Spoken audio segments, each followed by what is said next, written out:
the outside, the defending 2010 CLS champion, that's Jarrett Kramer in the number 1 out of Spring Valley, California. Driving for Bill Kramer, it's a Hitchcraft Suzuki. Inside row number 2, that's the 82, Dan Hilberg out of Placentia. It's a Rhonda Hilberg Hitchcraft. Outside him will be the series point leader, the 22 of Tim Brown out of Wildemar, California. Inside row 3 is the 50 of Guy Marish out of Anaheim Hills. Outside of him will be the 01 of Darren Hilberg from Corona. Inside row 4, that's the 7 of John Sperlin. Outside of him will be the 8 of Paul Kruger from Buena Park. On the inside of row 5, that's the 4X of Steven Limon. Tom Downey out of Lakewood, California. Inside the next row is the 29 of Alex Bissett from Hemet. Outside of him will be the 55G of Dan Lancaster. Inside the last row is the 21K of Bobby McNovich. And the 17 is Dale Gamer. 20 laps.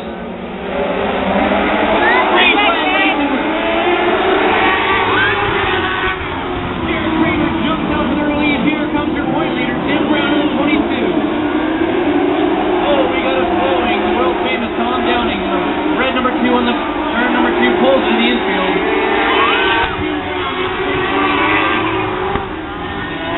It's Tim Brown, Jarrett Kramer, Darren Hilberg, Don Sperling. Here comes Dan Hilberg in that orange 82 on the outside of Dawn.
kept it cool in traffic. Job, And your point leader going to open up an even bigger advantage over the rest of the field after tonight for that win. Nice job, babe. PO1 of Darren Hilberg out of Corona with a respectable second place. And Bobby McNovich bringing the 21K home in the show position, but for some reason stalled it in between turns 3 and 4. Even you look good, babe. Not sure what happened there. We're going to send it back trackside.